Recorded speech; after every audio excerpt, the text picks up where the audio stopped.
Number एक, अनुग्रह का मतलब क्या है? जिस चीज के हम योग्य है ही नहीं है वो काम हमारे ऊपर दे दिया। ठीक है, अभी बताओ कि कितने लोग यहाँ बैठे ऐसे जो ऐसा समझते हैं कि मैं भारत का राष्ट्रपति बन सकता हूँ?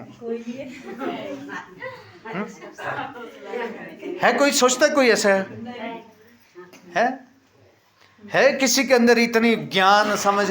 कोई सोचता है ऐसा कि मैं मोदी की जगह में मैं बैठूंगा, मैं बैठ सकता हूँ? सोचता है कोई ऐसा? लेकिन अब देखिए, अब सोचिए कि हम नहीं सोचते ना कि हम उस लायक है, नहीं है ना हम। लेकिन मान लो आपको उठा के वहां बिठा दिया जाए कि तू ही आज से भारत का राष्ट्रपति है, ठीक है, उसको बोलते हैं अनुग्रह। समझ गए? अभी वहां बिठा दिया और परमेश्वर कर क्या रहा है? मुझे पता नहीं आता कि मुझे देश पूरा चलाना कैसा है, लेकिन परमेश्वर ने वहां बिठा दिया और परमेश्वर ने बोला तो कोई बात नहीं, चिंता नहीं कर, मैं एक सहायक तेरे पास भेज दूंगा, वो तुझे सिखाता चला जाएगा देश चलाना कैसे है। उसको बोलते हैं अनुग्रह। हम योग्य बिल्कुल नहीं थे कि स्वर्ग जाए, हम योग्य बिल्कुल नहीं थे, हम में एक भी योग्यता नहीं थी कि हम परमेश्वर को जाने, लेकिन उसने इतना बड़ा अनुग्रह हमारे ऊपर कर दिया है कि हम उसके बेटे कहला गए, बेटियां कहला गए हम। ठीक है, और अब दूसरा क्या है? इस वचन के अनुसार क्या है?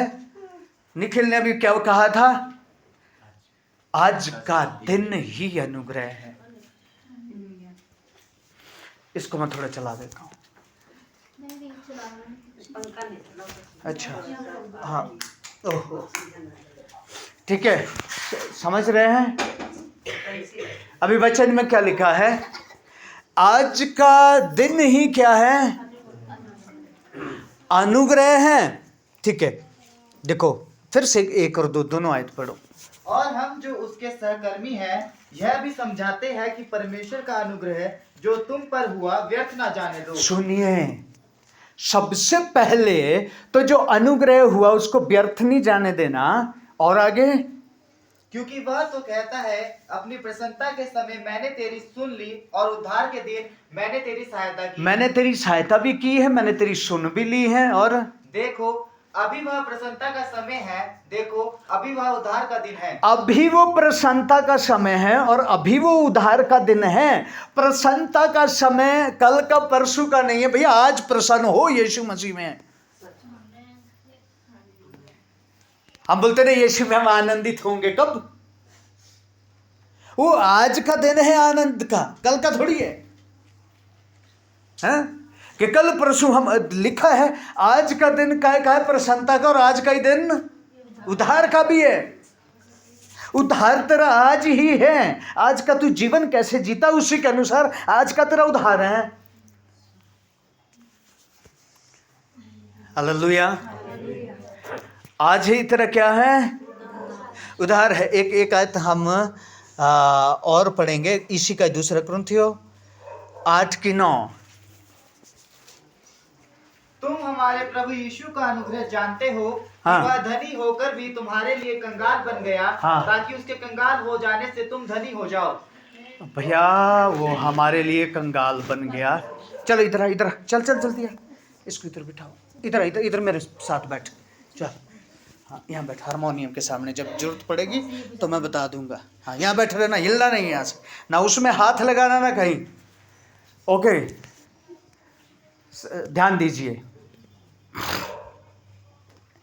आज का ही दिन उद्धार का है भैया। उसने हम पे अपना अनुग्रह ऐसा किया कि अपना सब कुछ छोड़ दिया, अपना सब कुछ हमारे ऊपर क्या कर दिया है? निछावर कर दिया उसने। अपना सब कुछ हमारे ऊपर क्या कर दिया उसने? निछावर कर दिया। उसने कुछ भी अपने लिए नहीं छोड़ा, है ना? फिर मैं एक बार आपको सिखा भी रहा था, निकाल दो निर्गमन 5:9।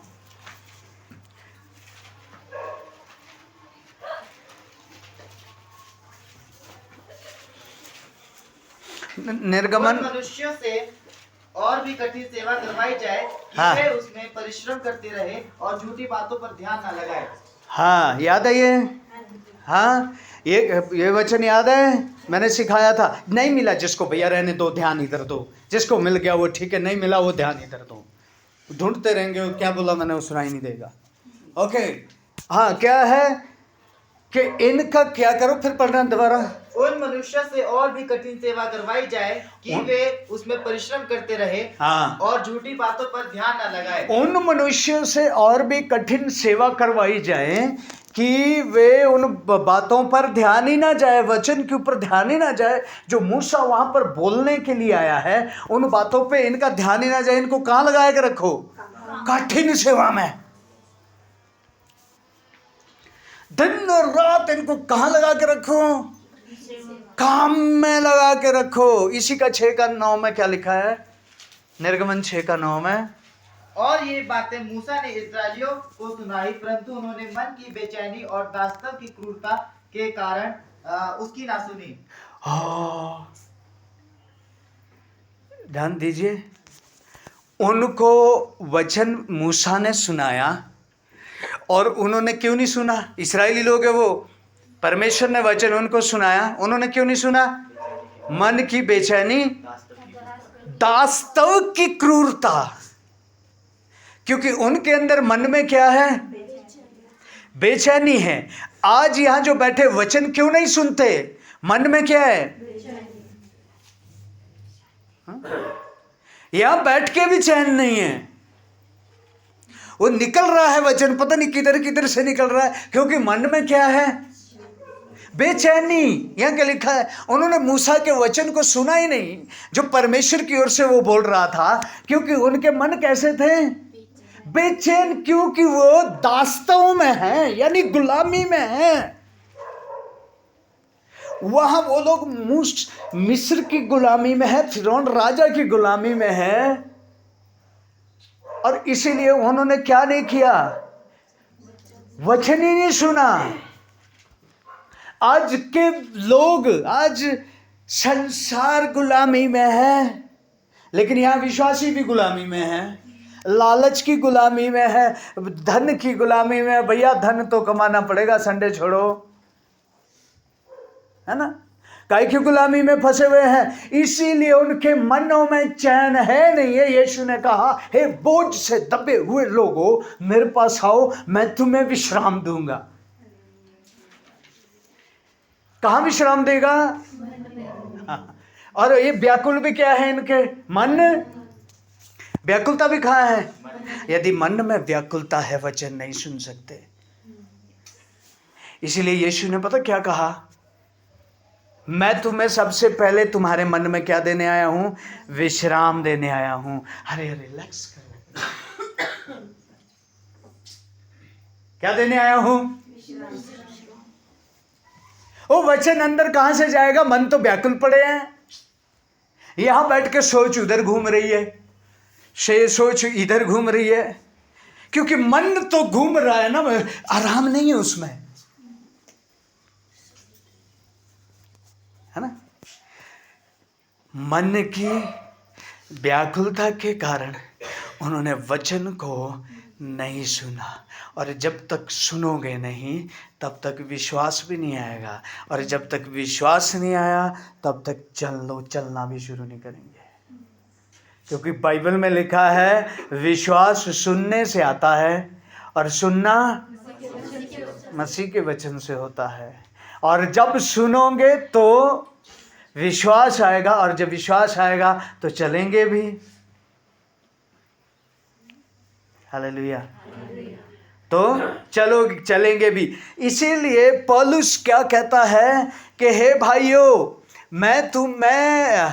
हम जो परमेश्वर के सहकर्मी हैं, इसीलिए तुम्हें ये समझाते हैं कि जो परमेश्वर का अनुग्रह तुम पर हुआ है, इसको बेकार नहीं जाने देना भैया, इसको व्यर्थ मत जाने देना। इसी के रिलेटेड यदि हम एक आयत को देखेंगे, भजन संहिता 90 मूसा का लिखा हुआ है। ये मूसा क्या बोलता है, जरा भजन संहिता 90 उसकी 10 आयत पढ़ो।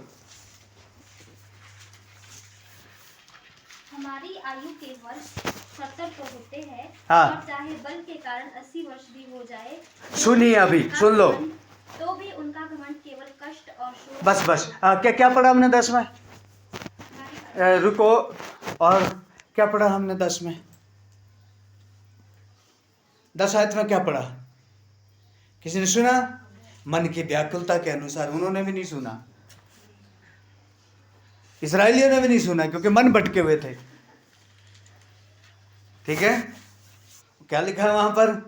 मूसा जब वहां परमेश्वर का वचन लेके गया, उन्होंने भी नहीं सुना। फिर से पढ़ना जरा। हमारी आयु के वर्ष 70 तो होते हैं, और चाहे बल के कारण 80 वर्ष भी हो जाए, तो भी उनका घमंड केवल कष्ट और शोक ही शोक है।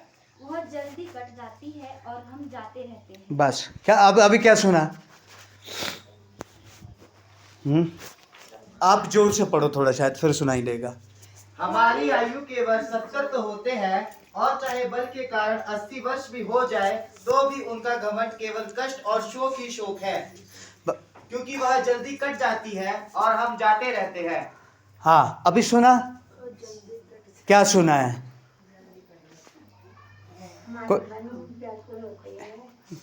हाँ, फिर से एक बार पढ़ो, अभी भी नहीं सुना, फिर से एक बार पढ़ो। आयु के वर्ष 70 तो होते हैं, और चाहे बल के कारण 80 वर्ष भी हो जाएं, तो भी उनका घमंड केवल कष्ट। बस यहीं रुक जाओ अभी। हाँ, क्या क्या लिखा है? हमारी आयु के दिन तो 70 होते हैं, पर हमारे कारण वो बल से हो सकता है हम 80 तक जाएं, मुश्किल से दवाइयाँ खा के, डुइट लेके 70 से हो सकता है 80 भी हो जाए। फिर क्या लिखा है?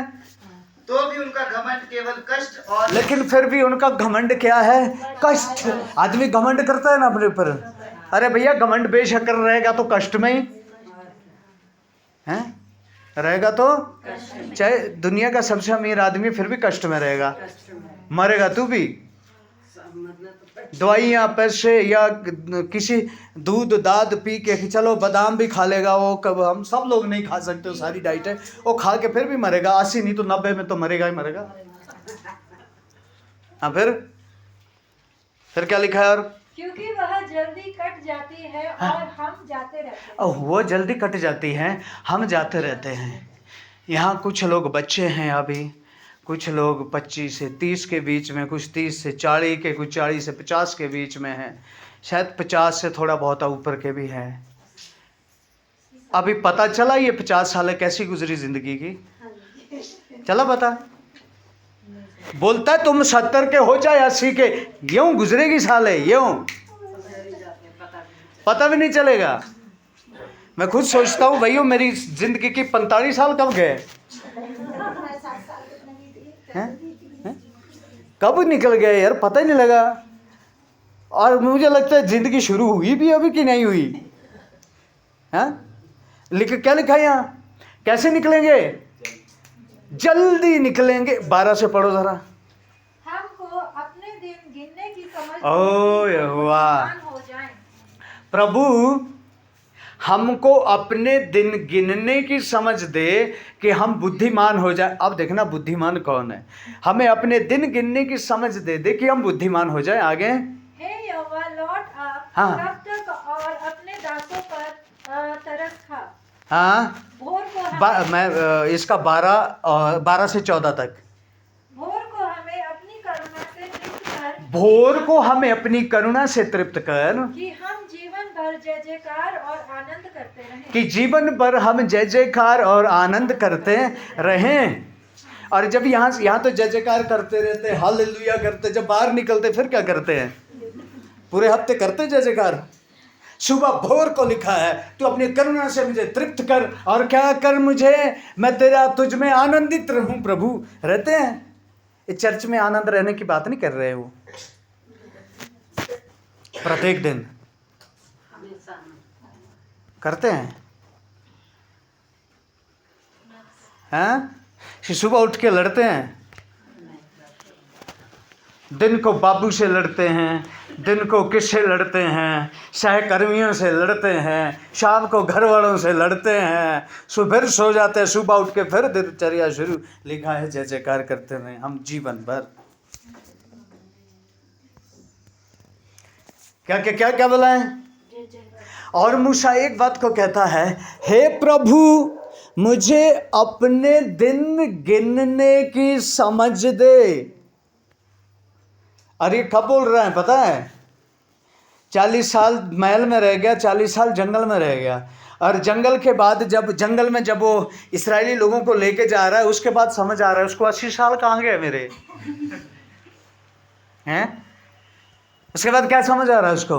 प्रभु 40 तो मेरे ऐशो आराम में गए महल में, 40 भेड़ बकरियां चराते गए, यदि उन 40 सालों में मैंने आपका काम किया होता, आपके साथ चला होता प्रभु, तो मैं कहाँ होता।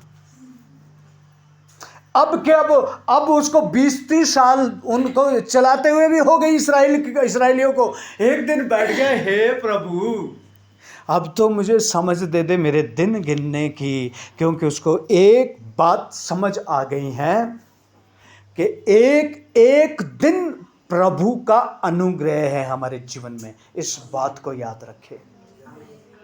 यदि प्रभु के लोगों, आपने आज का दिन देखा है ना अपने जीवन में, और आप कल का भी दिन देखेंगे ना अपने जीवन में, तो ये याद रखना वो परमेश्वर का अनुग्रह है जो कल का दिन आपके जीवन में दे दिया है। और वो दिया क्यों गया है? उस समय फिरौन रोक रहा था ना उन लोगों को, प्रत्येक दिन में उनको वो भारी काम देता था, ताकि किसी भी दिन ये प्रभु के अनुग्रह को ना समझ सके और कभी भी ये प्रभु के नजदीक ना जा सके।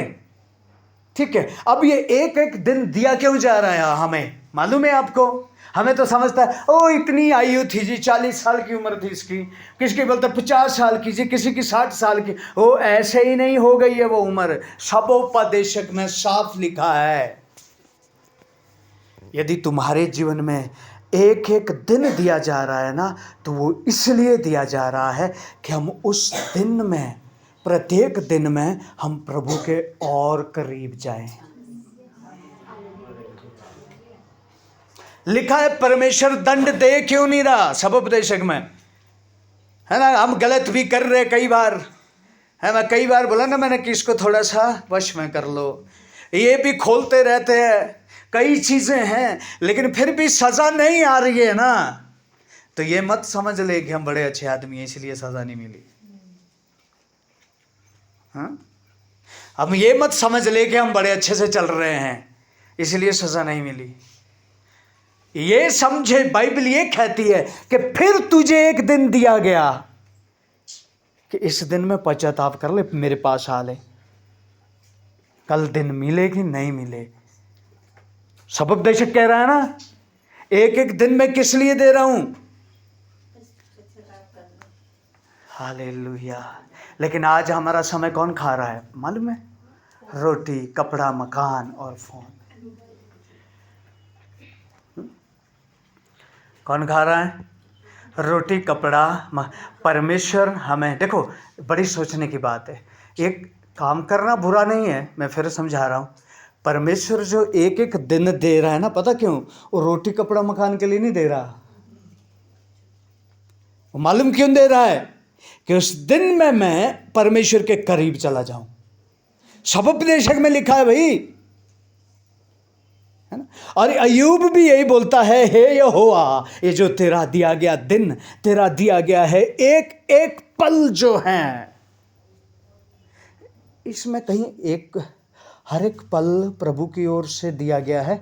इसमें आया था भजन संहिता में 90 का 12 से आगे कहीं आया है? यूहन्ना 17 का 3 पढ़ो जरा।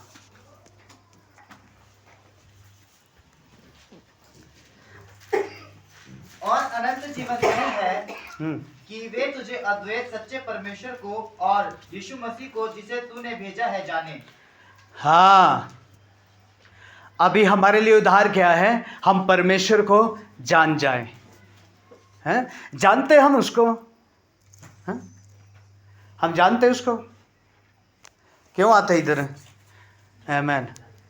आशीष मिल जाए, चंगाई मिल जाए, परिवार की परिस्थिति ठीक हो जाए, ये ठीक हो जाए, इधर से सीधा हो जाए रास्ता, उधर से सीधा हो जाए, उसको जानते जुनते कुछ नहीं है, सिर्फ मतलब के लिए आते हैं, है ना। परमेश्वर को कैसे चाहिए?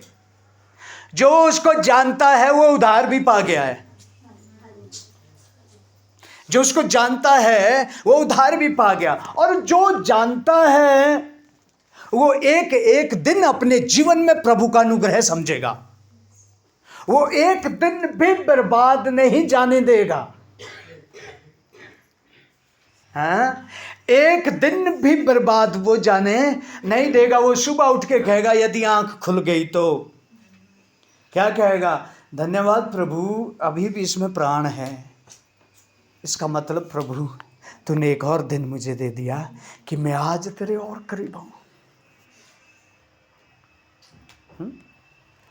काहे के लिए दिया गया है? कि प्रभु तूने एक और दिन मेरे जीवन में दे दिया ताकि मैं आज आपके और करीब आ जाऊं। और प्रभु के लोगों, हम तो सोचते हैं कि दिन ऐसे ही जुड़ रहे हैं हमारे जीवन में।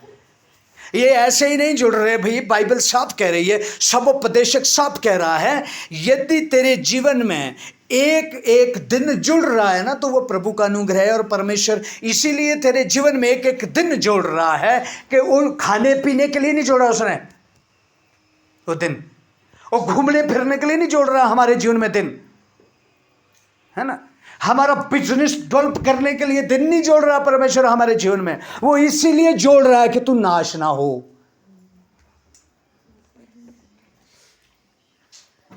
ओके, क्यों जोड़ रहा है दिन? तू नाश ना हो, क्योंकि यदि तू नाश हो गया ना तो यहां का दुख तो कुछ नहीं है, लेकिन वहां का तू कभी सहन नहीं कर सकता।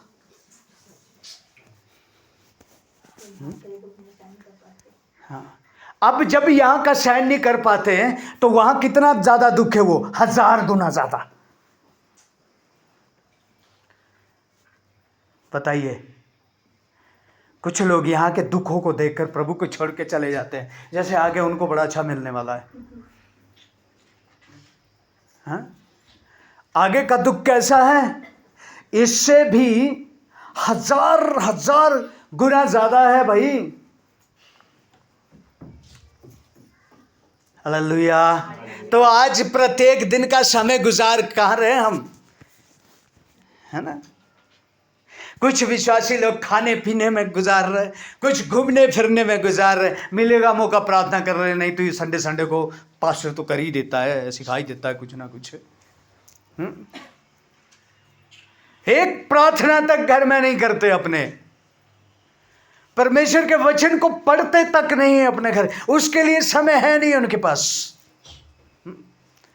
यदि सुबह सुबह उनको कहेंगे कि पार्टी में जाना है तो वो 4 बजे भी जाने के लिए तैयार है, शादी में जाना 4 बजे भी जाने के लिए तैयार है, लेकिन परमेश्वर के लिए वो 6 बजे भी प्रार्थना नहीं कर सकते। हर एक चीज के लिए समय है, अपने लिए समय है, परमेश्वर के लिए समय नहीं है। लेकिन परमेश्वर फिर भी बड़े अनुग्रह से वो एक एक दिन हमारे जीवन में दे रहा है। इसलिए मूसा इस बात को समझ गया। इसलिए मूसा मालूम क्या कहता है, हे प्रभु अब समझ दे मुझे एक एक दिन गिनने की, एक एक दिन गिनने की प्रभु मुझे ये समझ दे पिता परमेश्वर। फिर से पढ़ो इसको, भजन संहिता 90 का 12 से पढ़ो फिर से। हमको अपने दिन गिनने की समझ दे, हाँ। कि हम बुद्धिमान हो जाए। हाँ, हे यहोवा लौट आ, हाँ। तब तक और अपने दासों पर तरस खा। हाँ, भोर को हमें अपनी करुणा से तृप्त कर, हाँ। कि हम जीवन भर जय जयकार और आनंद करते रहे। आमेन। हम जीवन भर जय जयकार और आनंद करते रहें। हालेलुया।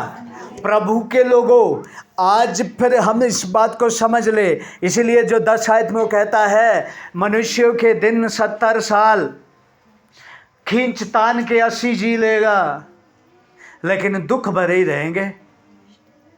इसीलिए बोलता है तू क्या कर, परमेश्वर के सामने आ, एक एक दिन को परमेश्वर का अनुग्रह समझ ले भाई। आज के दिन यदि मैं जिंदा हूं ना तो मैं धन्यवाद देता हूं परमेश्वर का, प्रभु तूने ये मुझे अनुग्रह दिया, आज मुझे तेरे साथ चलने दे, मैं अच्छे से चल सकूं प्रभु। क्योंकि याद रखे, विश्वासियों के जीवन में ही नहीं बल्कि पूरी पृथ्वी के लोगों के जीवन में जो एक एक दिन परमेश्वर दे रहा है ना, वो मालूम किस लिए दे रहा है? आज नहीं, शायद आज बदल जाए ये लोग, शायद आज मेरा सुसमाचार सुन ले, शायद ये आज बदल जाए, शायद ये आज बदल जाए। हमारे जीवन में भी परमेश्वर क्यों ये मौका दे रहा है? शायद हम बदल जाए आज, शायद आज प्रार्थना कर ले, शायद आज हम सब बातों को छोड़ के परमेश्वर के जाएं। हमारे पास समय है, फोन के लिए समय है। आज की दुनिया में हो क्या रहा है, क्या कर रहे हैं लोग, यहाँ तक कि विश्वासी लोग भी फोन में, या अब लोग अपने बीच में संबंध बनाने में लगे हुए हैं। कोई इधर रिश्तेदारी बनाने में लगा हुआ है, कोई बॉयफ्रेंड बनाने में लगा है, कोई गर्लफ्रेंड बनाने में लगा हुआ है। समय को बर्बाद कर रहे हैं क्योंकि वो सब के सब आग के लिए अपने आप को तैयार कर रहे हैं। हालेलुया। याद रखें, इसीलिए ये कहा है उस परमेश्वर के अनुग्रह को व्यर्थ नहीं जाने दो, क्योंकि आज का ही दिन अनुग्रह है। आज के दिन यदि आपने आज का दिन इस्तेमाल नहीं किया है, आपने परमेश्वर के अनुग्रह को बर्बाद कर दिया हुआ है। आज के दिन यदि परमेश्वर के साथ नहीं जिए तो परमेश्वर के अनुग्रह को क्या कर दिया है? व्यर्थ कर दिया है। आज के दिन परमेश्वर के अनुसार नहीं जिए तो आपने आज के दिन अपने उद्धार को भी बर्बाद कर दिया हुआ है, खो दिया हुआ है। बाइबल कहती है इस बात को, उद्धार को क्या कर दिया आपने? खो दिया है। आप उद्धार में नहीं है। आज ही यीशु आ गया, आज अभी यीशु आज के दिन में ही आ गया। अरे भैया, आज का दिन ही अनुग्रह है। आज के दिन में यीशु आ गया तो हम तो रह गए। प्रभु के लोगों, परमेश्वर जो एक एक दिन जो हमारे जीवन में है वो इसलिए दे रहा है कि हम एक एक दिन में हम परमेश्वर के साथ आगे बढ़ते जा रहे हैं। यदि हम अभी मरे नहीं है ना, जिंदा है, याद रखना। यदि हम मरे नहीं है ना तो अभी, यदि हम आज जिंदा है ना, बड़ा धन्यवाद दो उस परमेश्वर का कि फिर से उसने एक दिन दे दिया हमें सुधरने के लिए। क्योंकि जिस दिन मर गए सारा अनुग्रह खत्म हो गया उस दिन। मालूम है आपको? न्याय के बारे में पता क्या लिखा है? वहां अनुग्रह नहीं किया जाएगा। समझ रहे? न्याय के दिन में अनुग्रह नहीं है। यहां मौत के बाद कोई अनुग्रह नहीं है। मालूम है? वो जब एक धनवान आग में जाता है, लूका 19 अध्याय, आग में जाता है ना, वहां से क्या बोलता है? प्रभु मुझ पे दया कर। वो कहता है अनुग्रह का समय तो तभी था जब तू अच्छा अच्छा खा रहा था, पार्टियों में डांस करता था, हाँ, पड़ोसियों से लड़ता था और उससे खाना उसको फेंक के दिया करता था, लाजर को अपना जूठा खिलाया करता था, तभी अनुग्रह का समय था। अब नहीं है, अब तो सजा का समय है। हालेलुया। हम याद रखें प्रभु के लोगों, इस देह से जाने के बाद हमारे पास अनुग्रह का बिल्कुल समय नहीं है। इसलिए बाइबल कहती है आज जो दिन दे दिया ना तो धन्यवाद परमेश्वर का दो। ये मत सोचो हम तो स्वस्थ है, हम नहीं मरते, अभी रातों रात हार्ट अटैक दे देगा परमेश्वर। जाओ, यदि ये मशीनरी चल रही है ना सारी,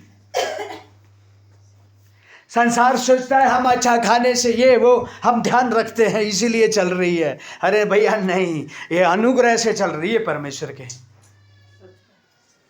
हाँ, कैसे चल रही है? ये परमेश्वर के अनुग्रह से चल रही है। इसीलिए क्या कहता है परमेश्वर? अरे मनुष्य तू है क्या है? घास है, भाप है।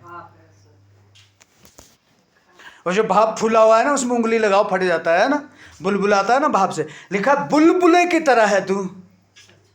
यदि परमेश्वर को आया कि ये नहीं बनने वाला आदमी, वो बुलबुले में उंगली लगा दी उसने, फिर गया बुलबुला।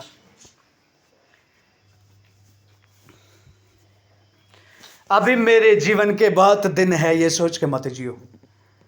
आज का दिन अनुग्रह है। आज का दिन में प्रभु के सामने बैठो, धन्यवाद दो हर एक दिन में। हालेलुया। एक दिन नहीं तो मालूम क्या आएगा, पछतावा होगा उस दिन।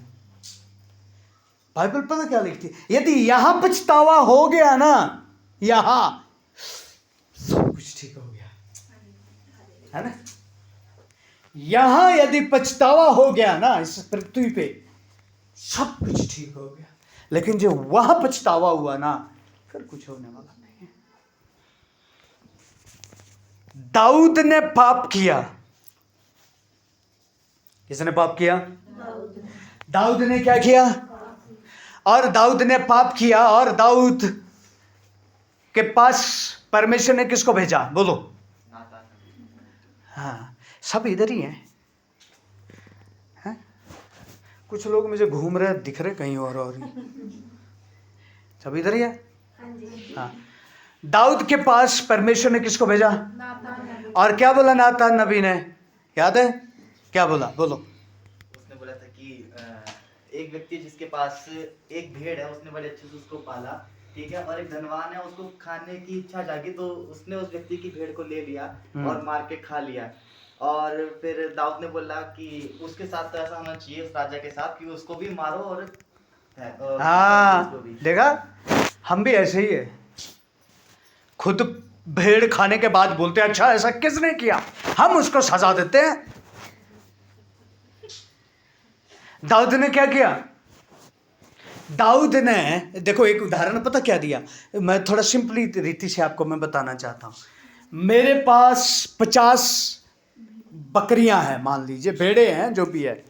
कितनी है मेरे पास? 50। निखिल के पास एक है, इसने बड़ी मुश्किल से ले आई कहीं से, उसको पाला पोसा बड़ा किया। एक दिन मेरे को आया, यार मीट मूट खाना था, कुछ पार्टी करते हैं। मैंने एक आदमी को भेजा, निखिल ने बाहर बांधी होगी, वो काम बांधी है, वो काम में गया है, क्या करो उसको खोल के ले आओ। काट कूट के हमने खा ली। अब यदि मैं 50 में से खाता तो फिर भी 49 तो रहती ना, उसके तो एक ही थी, वो मैं खा गया, मैं खा गया। अब परमेश्वर ने एक दास को मेरे पास भेजा, ठीक है। अब मेरे को बोला, भाई एक आदमी को मैंने ऐसा देखा, उसके पास अपनी तो 50 बकरियां थी, लेकिन दूसरे के पास एक थी, वो उसकी खा गया। मैंने क्या बोला, कौन वो आदमी? दाऊद भी क्या बोलता है, कौन है वो? ऐसे आदमी को तो सजा होनी चाहिए, ऐसे आदमी को तो मार देना चाहिए। नातान नबी ने बोला तू ही है। कौन है? और एकदम उसको वो समझ आ गया। उसने अपने कपड़े फाड़े और उपवास में गया और मुंह के बल परमेश्वर के सामने लेटा रहा और रोता रहा। उसने कहा, प्रभु मुझसे गलती हो गई। उसने पश्चाताप किया और परमेश्वर ने उसको ग्रहण कर लिया। अब सुलेमान ने भी पाप किए, लेकिन उसने एक बार भी पश्चाताप नहीं किया।